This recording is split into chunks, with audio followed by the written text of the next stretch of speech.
Bom, pessoal, vamos dar início aqui à nossa segunda aula no nosso curso de férias do Direito Penal 4, ok? Hoje a gente vai começar a tratar dos crimes em espécie, ok? Então é o seguinte, como eu havia falado na aula passada, a gente começou a tratar acerca da classificação do crime, certo? Como vai se dar uma eventual classificação doutrinária ou jurisprudencial acerca de determinado tipo penal. Bom, pessoal, então, fazendo aquele apanhado geral que a gente estudou na aula passada, vamos trazer aquilo para dentro dessa nossa aula e estudar de forma específica cada um desses crimes que a gente vai tratar agora dentro do título 7º do Código Penal, que vai tratar dos crimes contra a família, beleza? Então, vamos iniciar nossa aula, ok? Agradecer a cada um dos alunos que estão cursando a disciplina de Direito Penal 4, nesse curso de férias, a Isabel, ao Cícero, a Auricélia, também a Anne e ao Aécio. Ok? Então, vamos lá. Vamos iniciar a nossa aula.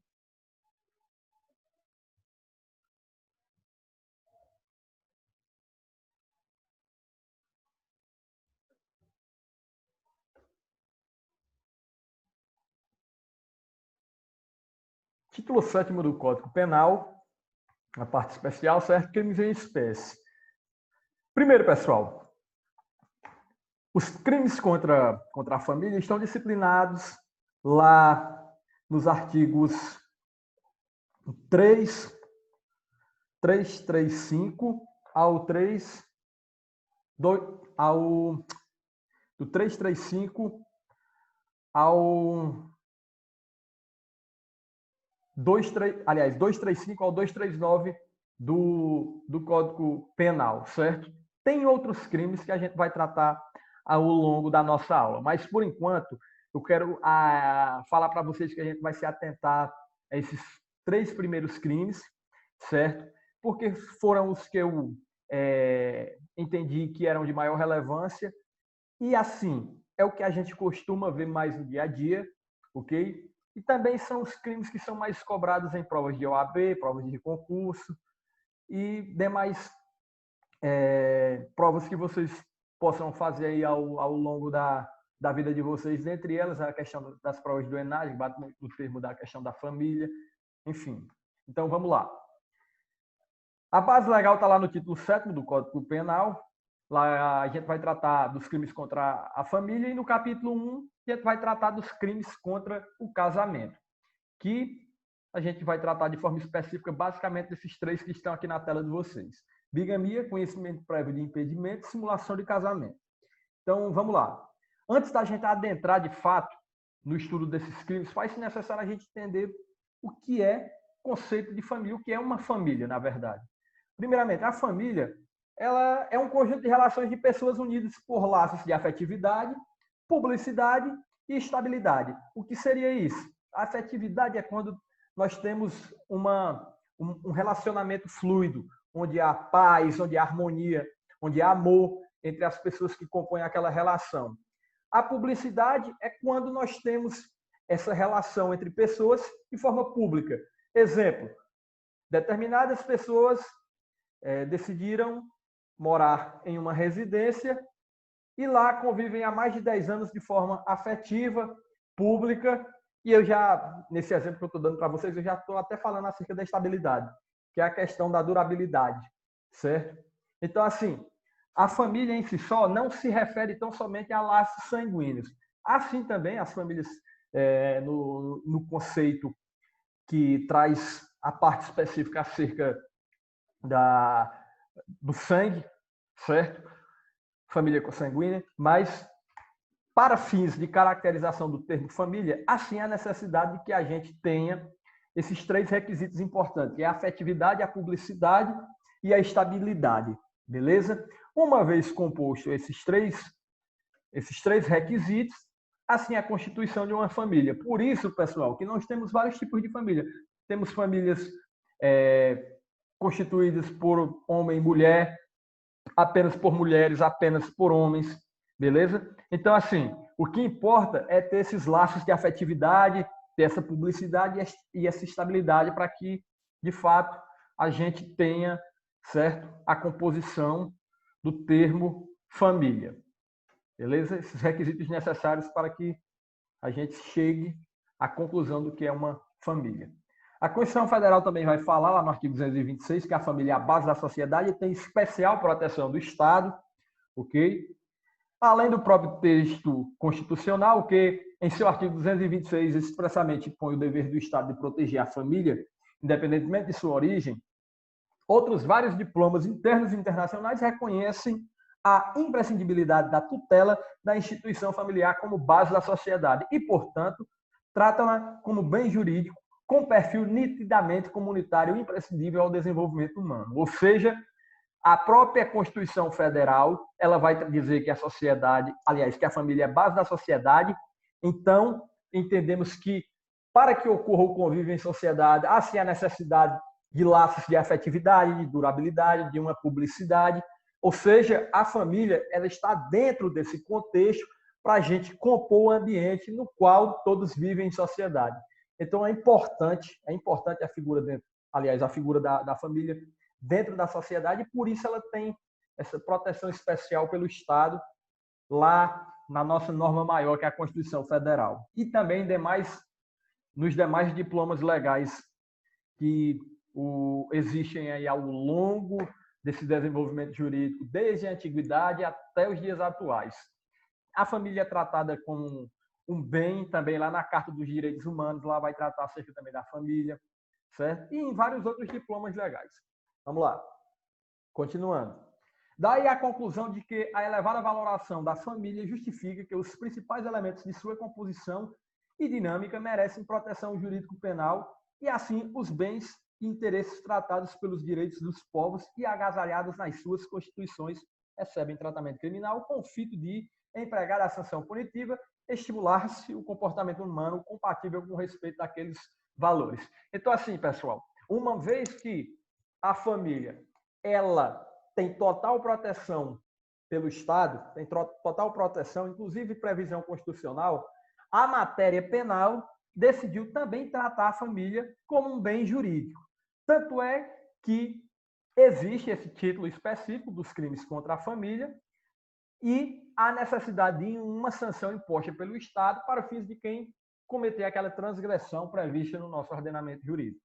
Então, pessoal, a família ela é de suma importância para a constituição da base da sociedade e o seu desrespeito, uma vez se enquadrando no que diz a norma penal, assim a possibilidade de algum indivíduo ser punido com um crime contra a família, o pátrio poder. Então, vamos lá. Outra coisa interessante, pessoal, que eu tenho para falar para vocês nesse início, é em relação... Eu acabei de ler aqui... Deixa eu só dar uma olhada. Daí a conclusão de que elevar a valoração da família justifica os principais elementos de sua composição e a dinâmica merecem proteção jurídica penal. Assim, os bens e interesses tratados pelos direitos dos povos e agasalhados nas suas constituições recebem tratamento criminal com o fito de empregar a sanção punitiva e estimular-se o comportamento humano compatível com o respeito àqueles valores. Lembrei. O que é que acontece?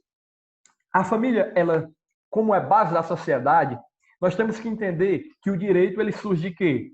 Se vocês lembrarem aquela teoria de Durkheim, lá na sociologia jurídica, o direito ele surge a partir de fatos sociais.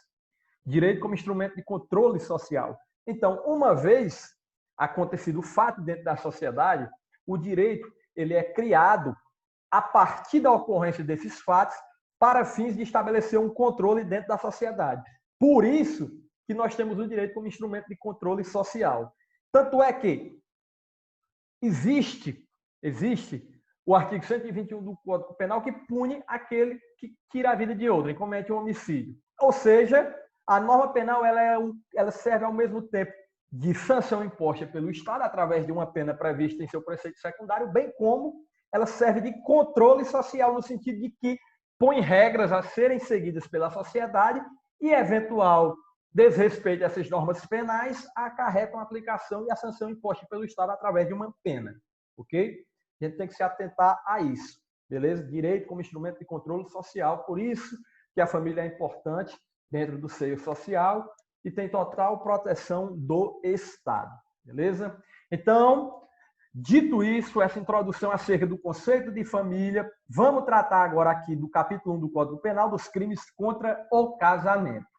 Artigo 235 vai dizer o seguinte: contrair alguém sendo casado, novo casamento. Então, veja bem, vamos observar o verbo desse título, aliás, vamos observar o verbo previsto aqui no artigo 235 do Código Penal, que vai dizer que contrair, ou seja, alguém efetivar um novo casamento, já sendo casado, comete o crime de bigamia, cuja pena de reclusão é de 2 a 6 anos. Vejam bem, se vocês observarem um crime de lesão leve, que, entre aspas, é um crime que como a gente estudou, é um crime permanente que vai deixar vestígios, certo? O que é que acontece? Aqui, na bigamia, se a gente analisar, contrair alguém sendo casado, novo casamento, não existe essa possibilidade, por exemplo, de uma pessoa que não seja casada, contrair um novo casamento e ser processada e julgada pelo crime de bigamia. Não faz sentido.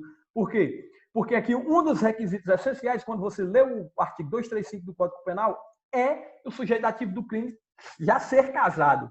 Ou seja, ele é casado e contrai um novo casamento. E vejam bem, aqui nós temos como termo casamento. Lembre-se, casamento. Aqui ninguém está falando de união estável, mas a gente daqui a pouco vai tratar acerca de algumas situações. Por exemplo, se eu estou em união estável e contraí um casamento, eu cometi o crime de bigamia. Se eu sou casado e contraí uma união estável, eu estou cometendo o crime de bigamia. Se eu sou casado, tenho um processo judicial tramitando, ainda não me separei, contraí um novo casamento, eu cometi o crime de bigamia. Então, daqui a pouco eu vou dar resposta para todas essas perguntas. Por isso, pessoal, que é um tema que, quando você lê o artigo 235, você acha muito simples, mas há certas situações que ela é um pouco complexa. E a doutrina e a jurisprudência resolveram a situação, nós já temos entendimentos pacificados acerca do 235, e daqui a pouco eu vou explicar cada um para vocês. Então, vamos lá. Contrair alguém sendo casado, novo casamento, nós temos uma pena de reclusão de 2 a 6 anos, veja que é uma pena bem alta, e é reclusão. Lembrando que a diferença de reclusão para detenção é porque a reclusão, há a possibilidade de cumprimento de pena em regime fechado, semiaberto e aberto, enquanto que na detenção, tão somente no regime semiaberto e aberto. Certo? O regime fechado fica um pouco de lado. Há casos em que, assim, a possibilidade, quando o condenado ele não se adequa, por exemplo, ao regime pelo qual está cumprindo pena e deve ser mandado para um regime mais rigoroso, mas isso aí é outra história que a gente estudou semestre passado lá no nosso conteúdo das penas. Então, vamos lá. Olha o que vai dizer o parágrafo 1º. Aquele que, não sendo casado, contrai casamento com pessoa casada, conhecendo essa circunstância, é punida com reclusão ou detenção de 1 a 3 anos.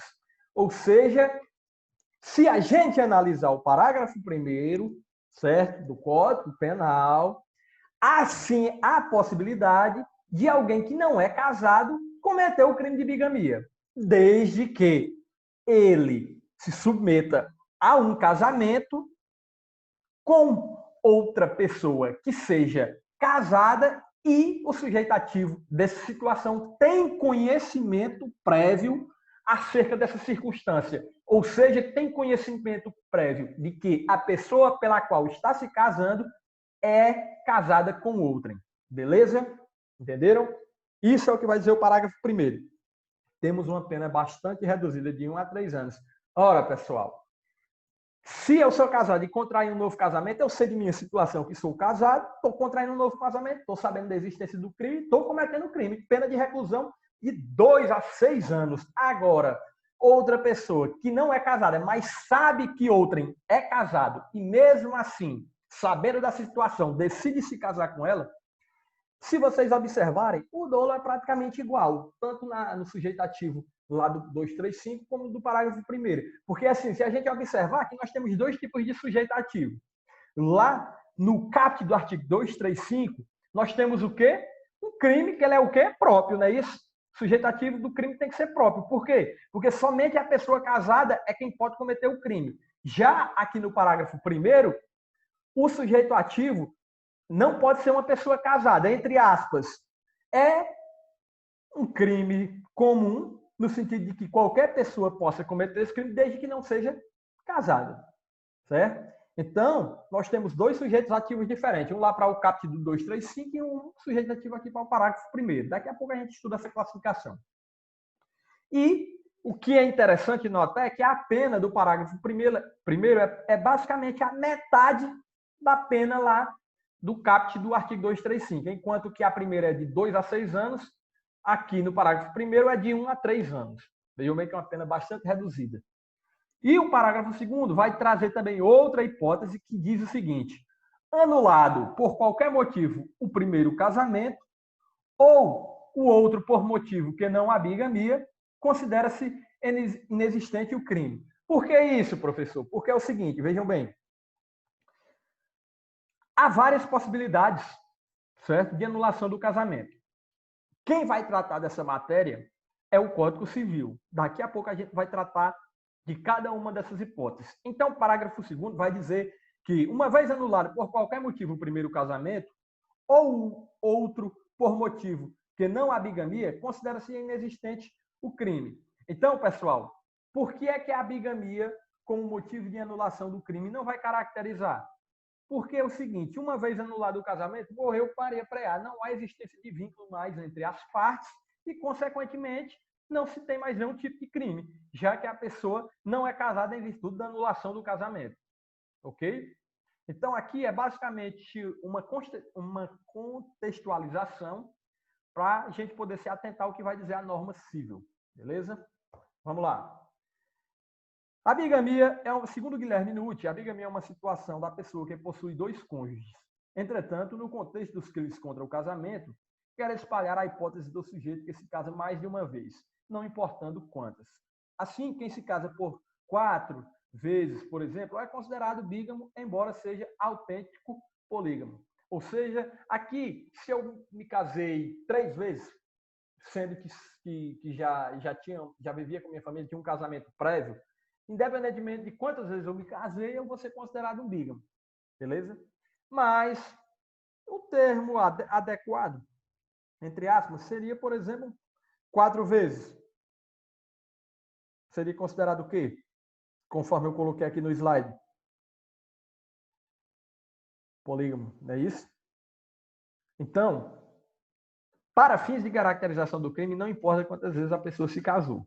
Contrair um novo casamento sendo casado, independente de ser 1, 2, 3, 4, 5, 6, 10 vezes, é bigamia, certo? Só em relação ao termo técnico aqui, eu queria demonstrar para vocês, não importa quantas vezes a pessoa se casou, mas desde que tenha um casamento prévio, é considerado bígamo. Então, vamos lá.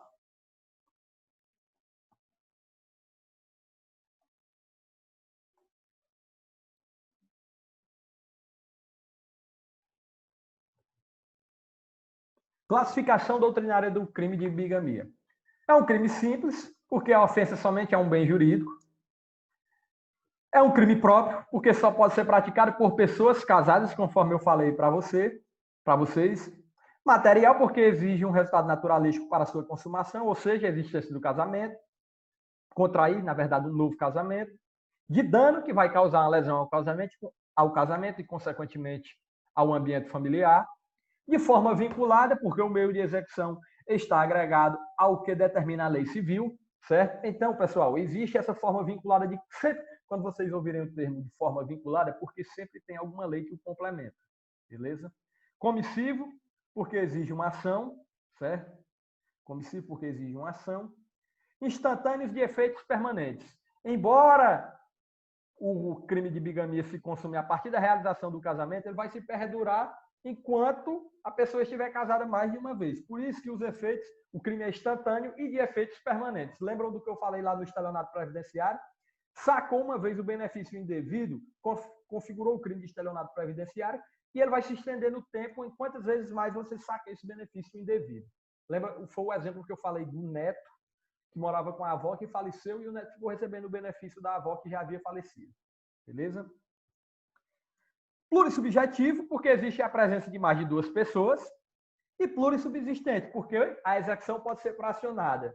Primeiro, por quê? Porque, assim, na realização de um casamento, a necessidade, por exemplo, de se criar o ato antinupcial, tem que se realizar... Me faltou o nome do termo. Tem um termo... Ah, cara, me faltou o nome. Eu não lembro se é o pacto nupcial, antinupcial não, é outro nomezinho que tem lá na... Me faltou o termo. Na próxima aula eu relembro e falo para vocês. Mas há toda uma preparação para se executar o casamento. Então, se essa possibilidade de se fracionar... Por exemplo, eu marquei a data do meu casamento. Eu sou casado com a pessoa X e marquei o meu casamento com a pessoa Y.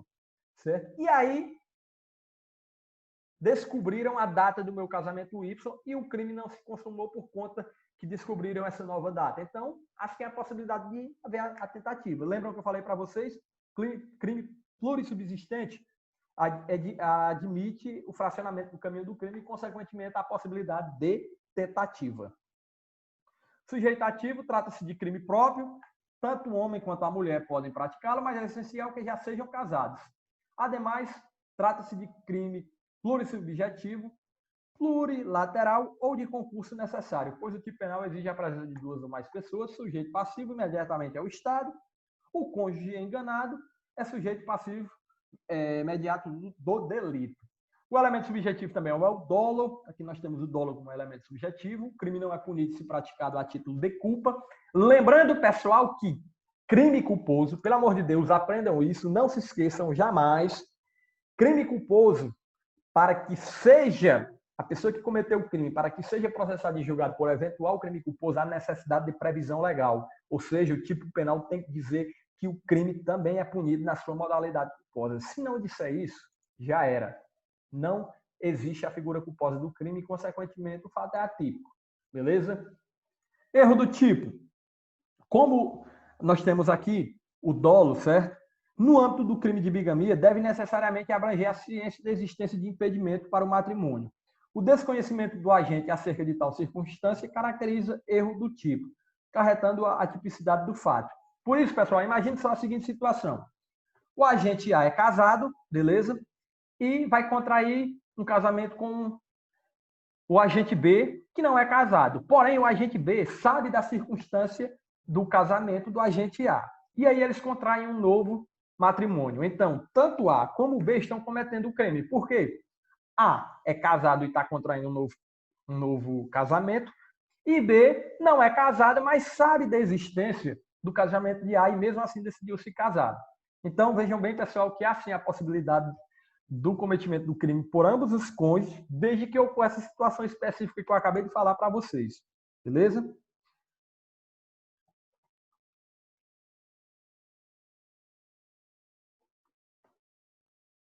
Agora, por exemplo, se nessa mesma situação que eu falei para vocês, se B não tem conhecimento que A é casado, B não está cometendo o crime. Por quê? Porque ele não sabia da circunstância do casamento de A. Ok?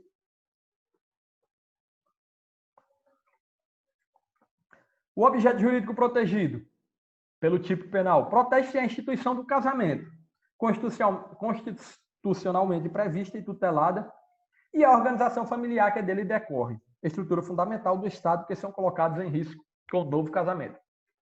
Uma dica para vocês, pessoal. Sempre, sempre, sempre o bem juridicamente protegido, na maioria das vezes, em regra, sempre é o que está previsto lá no título ou no capítulo do qual o crime pertence. Aqui nós estamos dentro do capítulo dos crimes contra a família e do capítulo dos crimes contra o casamento. Então, o bem juridicamente protegido aqui pelo crime vai ser a família e o casamento. Ok? Se protege o casamento, está protegendo a família por consequência. Como se o casamento fosse uma espécie, a família e o gênero. Mais ou menos nesse sentido. A consumação, por ser crime material, é essencial para a sua consumação, que o segundo casamento venha a ocorrer, de fato. Beleza?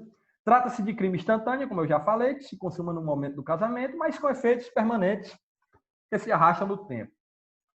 A tentativa é possível, no entanto, a discussão sobre o momento em que é iniciada a execução do delito. Para uma primeira corrente, a execução do crime inicia-se com o consentimento do agente, ou seja, logo após o sim. Portanto, a tentativa só seria possível entre o sim e a homologação do casamento. Vejam bem que é sim a possibilidade de tentativa. Para uma segunda corrente, todavia, a execução é iniciada junto à celebração. Alguns doutrinadores entendem que é só no momento em que começou a celebração e aí não aconteceu por algum fato alheio à vontade do indivíduo. Alguém estava lá na plateia quando o juiz perguntou: alguém é contra esse casamento? Aí algum cidadão disse: eu sou. Aí foi lá e atrapalhou tudo e ninguém se casou. Seria uma possibilidade. Bigamia privilegiada está lá no parágrafo 1º, eu já relatei aqui para vocês. É aquele que, não sendo casado, contrai casamento com pessoa casada, conhecendo essa circunstância. É punido com reclusão ou detenção de 1 a 3 anos. Trata-se de exceção à teoria monista, regra do artigo 29 do Código Penal, pois a pessoa casada responderá pelo crime do caput, embora ambos tenham buscado o mesmo resultado em concurso de pessoas. Ademais, como o parágrafo 1º fala em conhecendo essa circunstância, existe o dolo direto, não sendo possível a prática do delito quando a pessoa age com dolo eventual.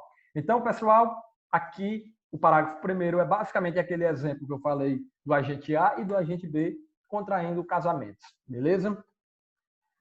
Causa de exclusão da tipicidade, também já relatei para vocês lá quando a gente estava lendo o caput do artigo.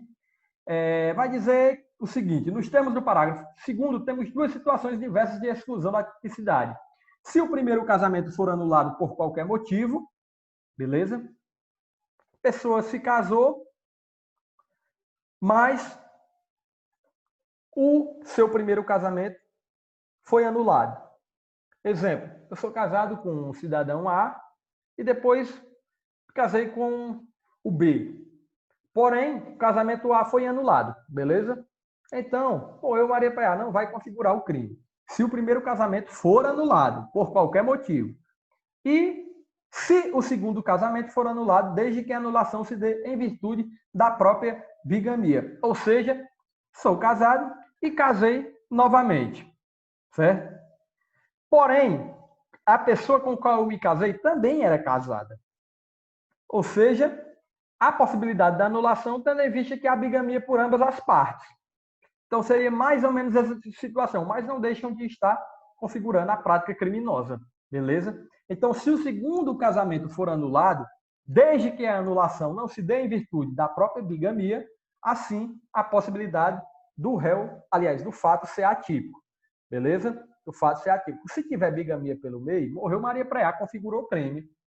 Então, se o primeiro casamento for anulado por qualquer motivo, não vai ocorrer nenhum tipo de crime. Exemplo: cidadão A é casado com o cidadão B. E o cidadão A contraiu um casamento com o cidadão C. O que é que acontece?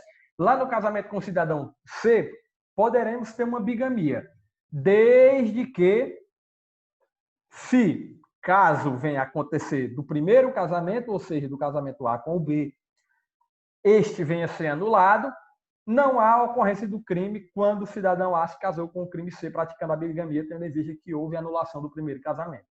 Agora, se o segundo casamento for anulado, desde que a anulação se dê em virtude da própria bigamia, se o segundo casamento for anulado, desde que a anulação não se dê, na verdade, em virtude da própria bigamia, também não há possibilidade do cometimento de crime. Como seria isso, professor? Imagine só a seguinte situação. Cidadão é casado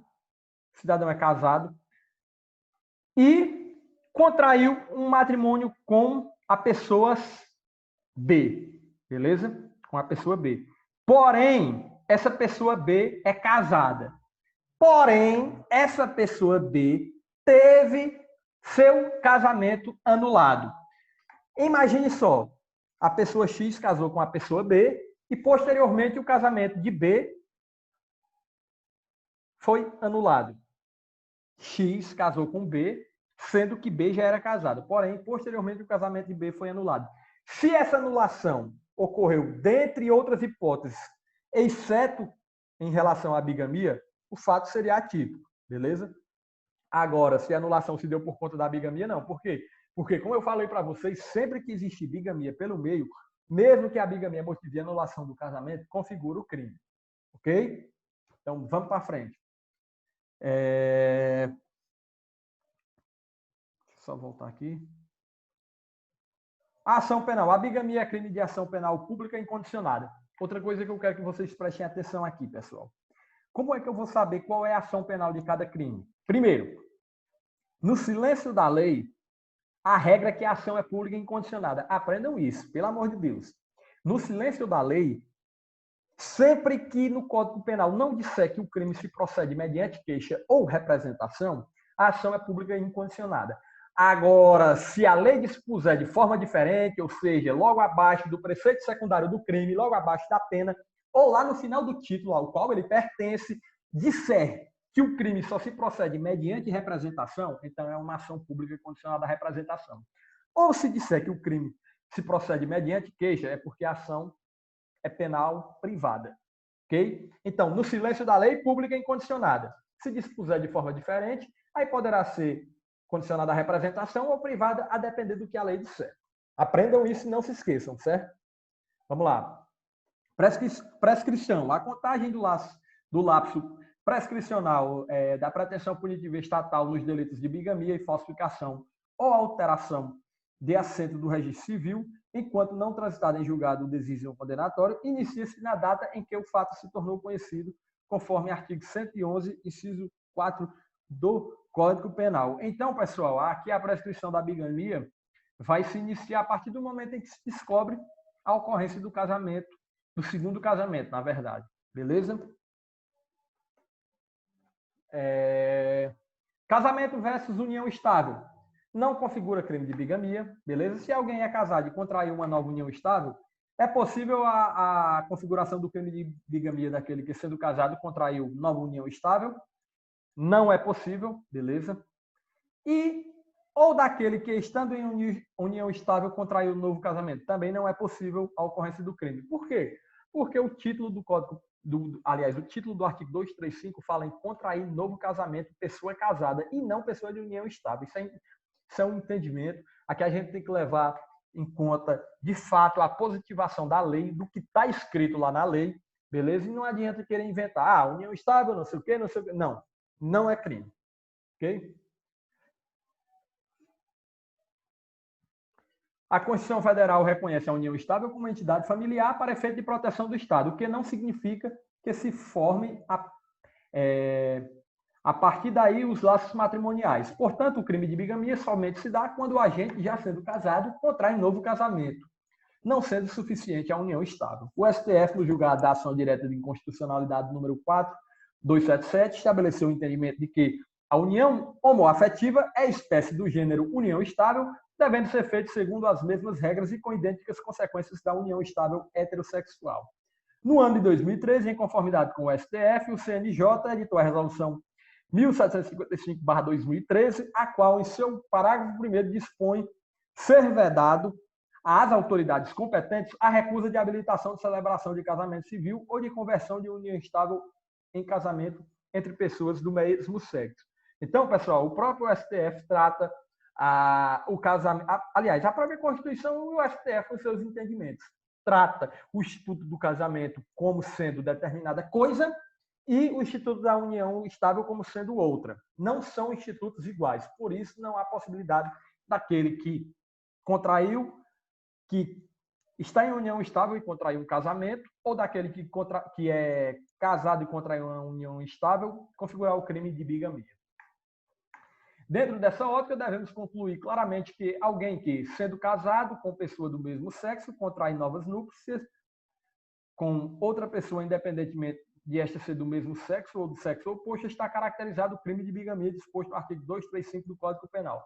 Isso aqui nada mais é do que, por exemplo, casamento de pessoas do mesmo sexo, certo? Meu amigo, se é casada e contrair um novo casamento, independentemente de ser dois homens, duas mulheres, configura o crime do mesmo jeito, ok? Esse é o entendimento também do STF. Na mesma linha de pensamento de Kleber Masson, que vos diz, portanto, atualmente é possível o casamento homoafetivo, circunstância apta a ensejar o impedimento para novas núpcias. Consequentemente, se uma pessoa já casada, pouco importa o sexo do outro cônjuge, contrair novo matrimônio com pessoa de qualquer sexo, ela estará caracterizado o crime de bigamia na forma definida no artigo 235 do Código Penal. Beleza? Casamento realizado no exterior. Segundo o entendimento jurisprudencial dominante, tem-se que o agente que realizou matrimônio em outro país e posteriormente realizou o novo casamento no Brasil, considera-se que foi praticado o crime de bigamia. Assim, vejamos o seguinte julgado em verbis. Então, o que acontece, pessoal? Se o casamento foi lá no exterior, não importa os efeitos jurídicos. Uma vez que está casado e contraiu o novo casamento, morreu Maria Preá. Configura o crime de bigamia.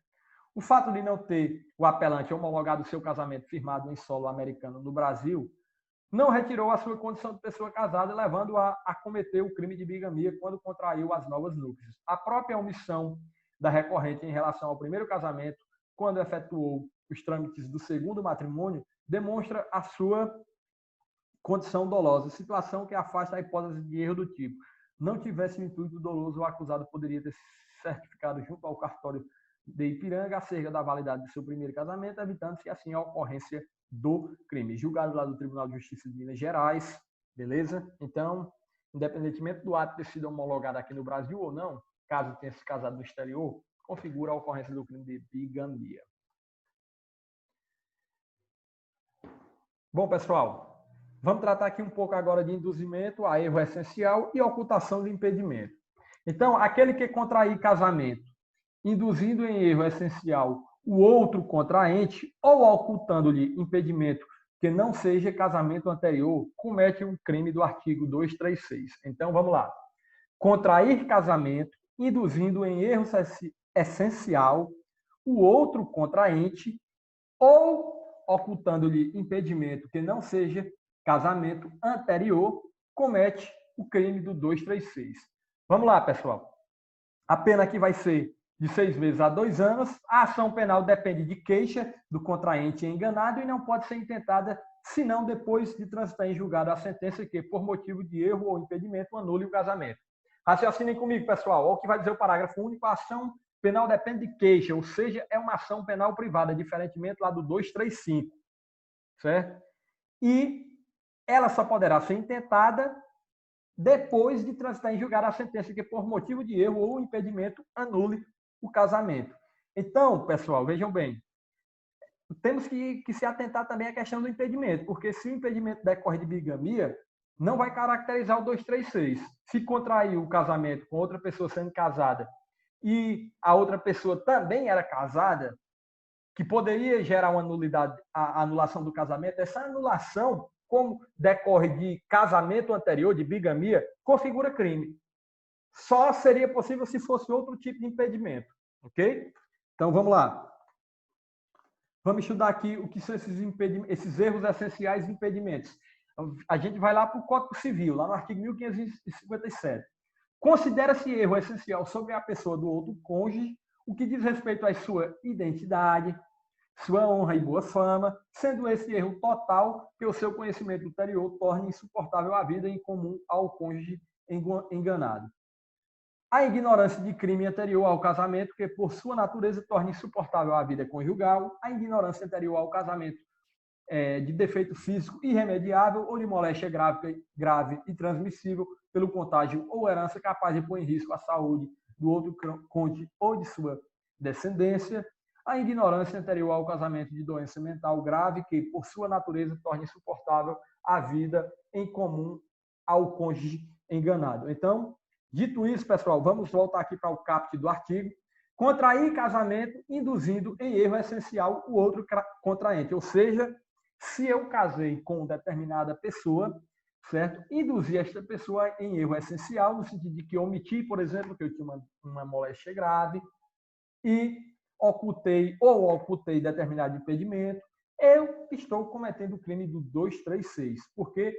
Porque essa possibilidade, caso eu tenha uma moléstia grave, que pode gerar uma transmissão para o meu cônjuge, alguma coisa nesse sentido. Então, é uma das hipóteses que configura o erro essencial, certo? E se enquadra perfeitamente no 236, quando eu caso com essa intenção de induzir a pessoa em erro, beleza? Tem que ter essa intenção, induzir a pessoa em erro para configurar o crime, ok? Então, sempre que ocorrer um casamento com o contraente induzindo determinada pessoa a erro essencial que se enquadra nessas hipóteses do 557 a ocorrência do crime lá do 236, beleza? E a segunda parte do artigo 236 vai falar em relação a impedimento. Vamos para elas. Não podem casar os ascendentes com os descendentes, seja o parentesco natural ou civil, os afins em linha reta, o adotante com quem foi cônjuge do adotado e o adotado com quem foi do adotante, os irmãos...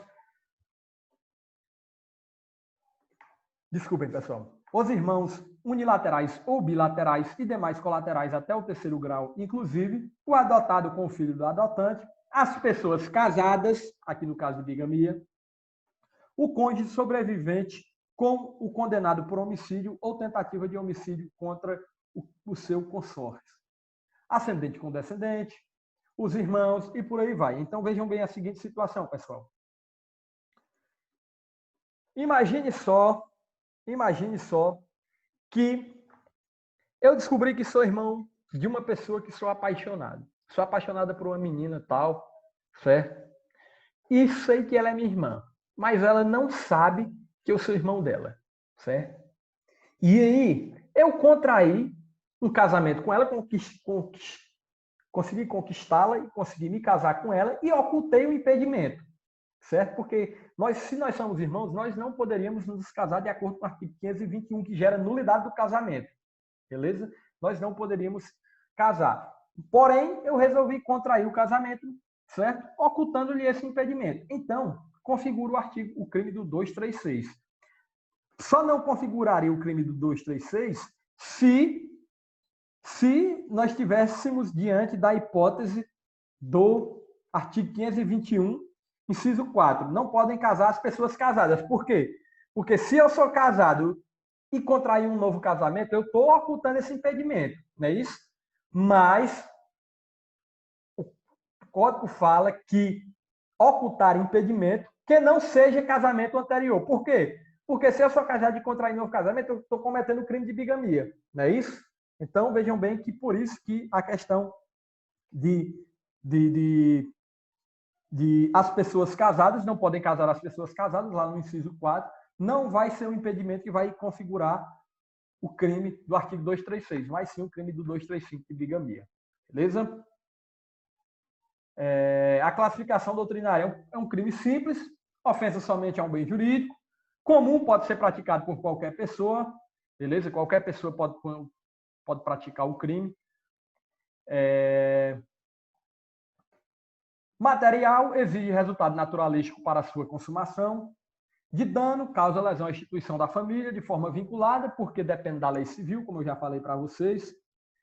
É comissível, porque tem que ter ação. Instantâneos de efeitos permanentes, uma vez realizado o casamento, se estende até quando descobrirem a situação do impedimento ou do erro essencial.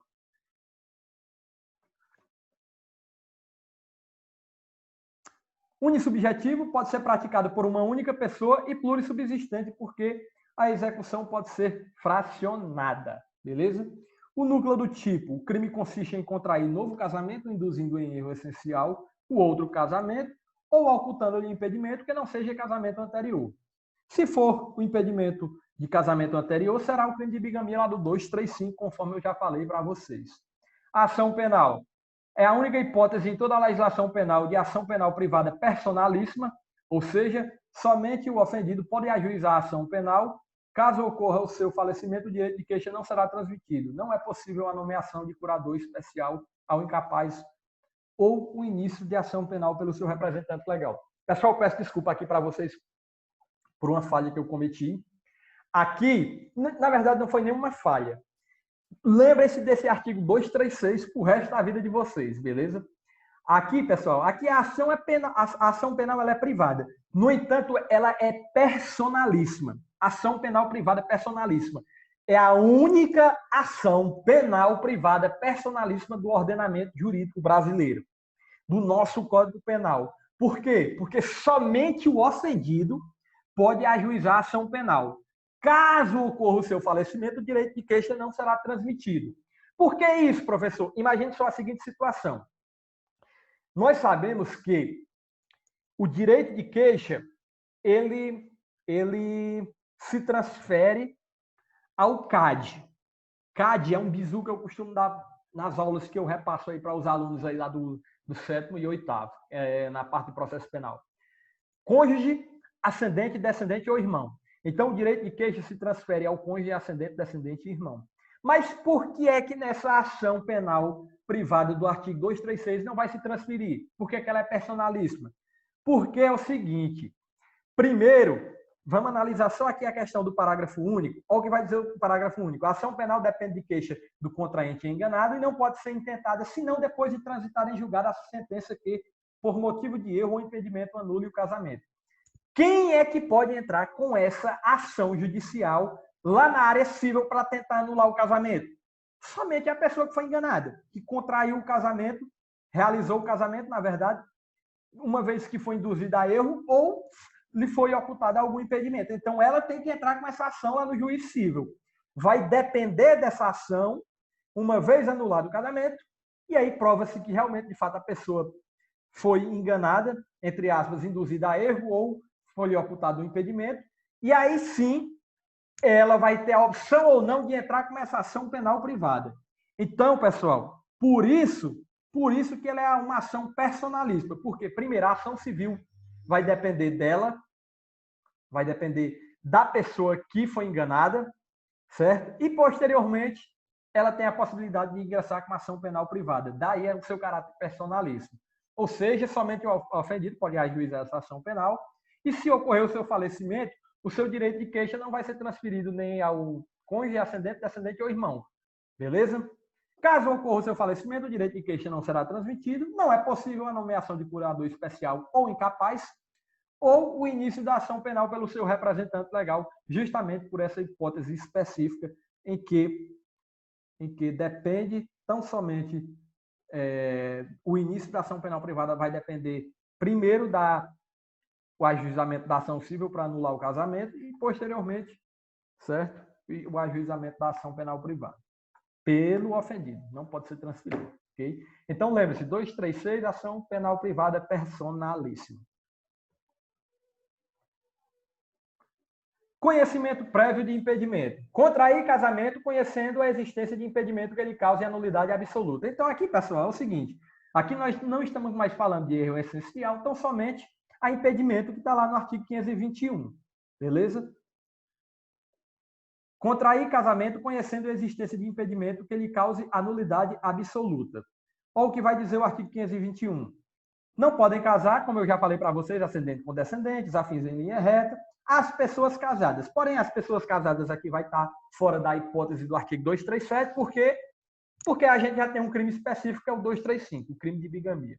Então, se alguém contraiu casamento, conhecendo a existência de impedimento que lhe cause a nulidade absoluta, está cometendo o crime. Então, veja bem, se eu sou casado, beleza? E contrair casamento, se eu sou casado e contrair casamento, aliás, se eu sou casado não, imagine só a seguinte situação.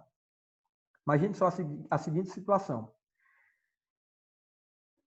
Se eu sei que minha irmã gosta de mim, certo? Se eu sei que minha irmã gosta de mim, e eu sei que ela sabe que nós somos irmãos, e mesmo assim nós dois decidimos nos casar, nessa situação específica, os dois cônjuges estão contraindo o casamento e ambos conhecem a existência de impedimento que lhe cause a nulidade absoluta. Então, os dois cônjuges, nessa hipótese que eu acabei de falar para vocês, os dois irmãos vão responder pelo crime do artigo 237, conhecimento prévio de impedimento.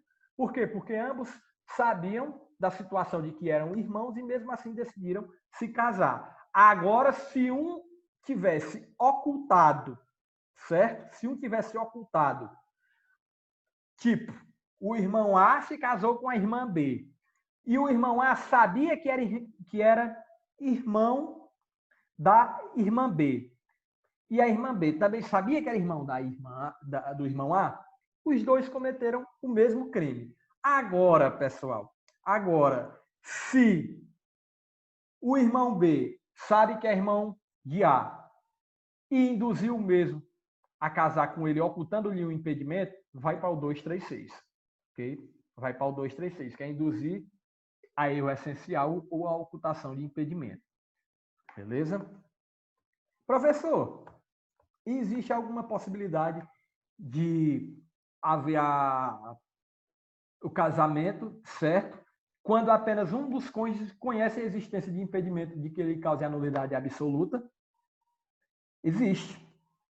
Existe. Como assim, professor? Mas se existe e ele decide casar, ele não vai estar ocultando, não? Essa situação para a pessoa. Exemplo, cônjuge A e cônjuge B. O cônjuge A decidiu casar-se com o cônjuge B, certo? E A sabia de algum tipo de impedimento que proibia o casamento com B. Mas mesmo assim decidiu se casar. Então, nesse caso, ele não está ocultando o casamento. Aliás, o impedimento para B, não? Como é que fica essa situação, professor? Aí, pessoal, vai depender do caso, da análise do caso específico. Por quê? Porque a gente tem que saber qual é o dolo do indivíduo. Se realmente, de fato, ele está querendo ocultar o impedimento simplesmente para se casar, ou ele está, de fato, querendo contrair o casamento e sabe da existência do impedimento e, mesmo assim, quer casar. Chega lá para outra pessoa, quer casar de qualquer forma, não falou nada acerca do impedimento e casou-se. Como é que vai ficar essa situação, professor? A doutrina entende, pessoal, que se a pessoa se omitir, certo? Ela está ocultando.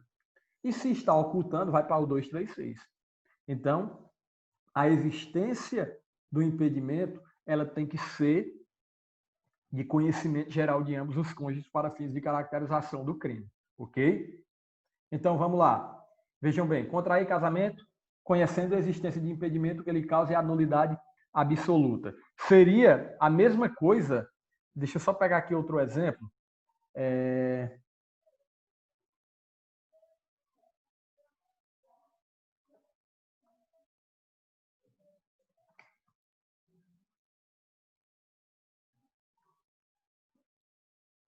Cadê?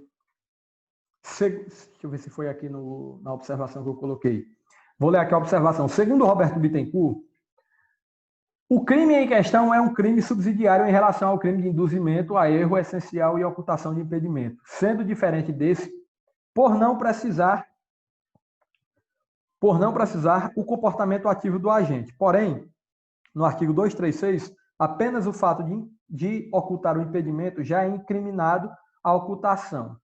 É tida assim como um comportamento passivo. Logo, a analisar-se é de se ter em conta que tratam-se de crimes idênticos ou extremamente semelhantes, o que acaba por revelar um erro prolixo do legislador que poderia muito bem ter posto o crime de conhecimento prévio de impedimento como um parágrafo do crime de ocultação de impedimento.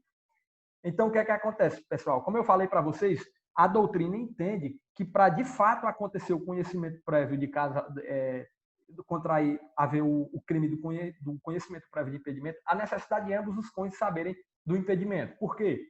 Porque se não for assim, vai configurar o 236, que é o que o nosso querido Roberto Bittencourt afirma lá na sua doutrina, beleza?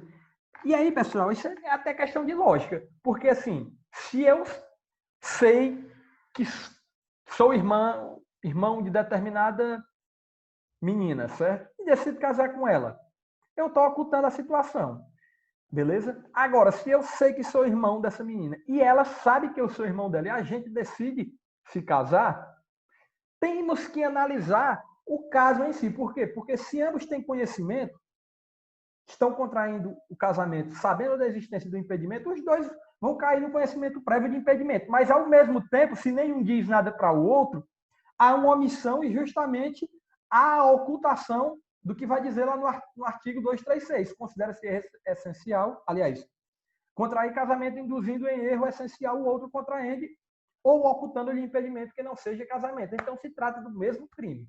Beleza? Então, a doutrina aqui vai falar que uma das hipóteses de classificação mesmo, de caracterização do crime, seria os dois contraentes, certo? de forma expressa, dizer um para o outro que conhece, sabem que são irmãos e decidem se casar e pronto. Porque ninguém está ocultando nada para ninguém e ambos têm conhecimento prévio do impedimento e decidem se casar. Só tem essa hipótese. Beleza? Sujeito ativo pode ser qualquer pessoa, homem ou mulher. Aqui não necessariamente há de ser casado. Enfim, qualquer pessoa pode cometer o crime. Sujeito passivo, imediatamente é o Estado, imediatamente o contraente de boa-fé, que desconhece o impedimento.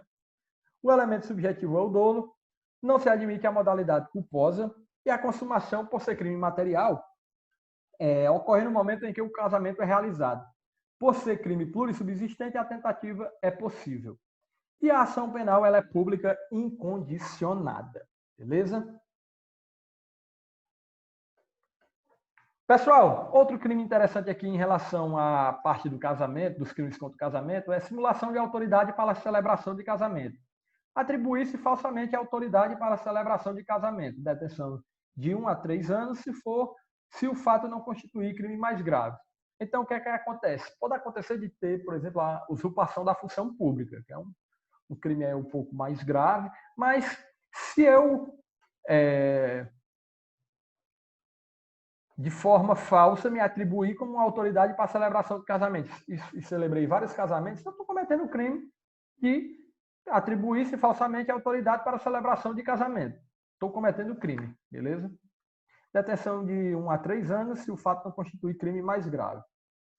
Simulação de casamento é simular casamento mediante engano de outra pessoa. Significa fingir, disfarçar ou aparentar aquilo que não é. Objetiva-se nessa figura do 239 proteger a formalização do casamento. Não basta que o agente finja estar se casando, sendo indispensável que eu faça por meio do engano, armadilha ou do outro contraente. Aqui seria uma hipótese de estelionato de casamento. Simular um casamento mediante engano de outra pessoa. A gente vai ter uma detenção aí de 1 a 3 anos se o fato não constituir elemento de crime mais grave. Deixa eu só dar uma olhada. Vamos falar um pouco agora sobre dos crimes contra o estado de filiação. Registro de nascimento inexistente. O que seria isso? Promover no registro civil a inscrição, certo, de nascimento inexistente. Promover no registro civil a inscrição de nascimento inexistente. Exemplo. A pessoa estava grávida, a mulher estava grávida, e aí aconteceu que teve um aborto natural. Mesmo assim, ela foi lá e decidiu registrar o seu filho. O que é que acontece? Nesse caso, está cometendo o crime do 241. Por quê? Porque promoveu o registro civil, promoveu lá no registro civil a inscrição de um nascimento que não existe, inexistente. Reclusão de 2 a 6 anos. Obviamente, incrimina-se a conduta de fazer-se registrar o nascimento de um ser inexistente, ou porque a própria gravidez e parto foram simulados, ou ainda porque o feto não sobrevivente fora registrado como vivo, que é o exemplo que eu acabei de falar. Certo é que tal crime estará afastado em caso de erro de proibição e que este ainda absorve o crime de falsidade ideológica pela sua especialidade. Note-se que o crime volta-se a proteger o bem jurídico da segurança do estado de filiação e da fé pública nos documentos oficiais. Ok? Sonegação do estado de filiação. Pessoal, eu vou encerrar a aula por aqui, porque senão vai ficar um pouco extenso e fica um pouco cansativo, certo? Só quero dizer para vocês que a gente está no curso de férias e, infelizmente, o tempo é curto, não vai ter como a gente estudar todos os crimes, até lá o artigo 359-H do Código Penal, porque são crimes demais, inclusive isso até dentro de sala de aula é praticamente impossível a gente ministrar aulas sobre todos esses crimes. Imagine aqui de forma remota e dentro de uma semana num curso de férias. Então, pessoal, esses são os crimes contra a família que a gente vai trabalhar durante as nossas atividades de primeira avaliação, tendo em vista que o tempo é curto e a gente tem que estudar os principais crimes que caem aí nas provas de concurso, prova da OAB, INAD, por aí vai, ok? Então, mais uma vez, eu peço obrigado pela compreensão, por assistir essa aula. E a gente se encontra na nossa próxima videoaula, a terceira videoaula. Essa é a segunda, vou lançar outra, que a gente vai começar a tratar dos crimes acerca da incolumidade pública. Beleza? Então, um abraço a todos e bons estudos.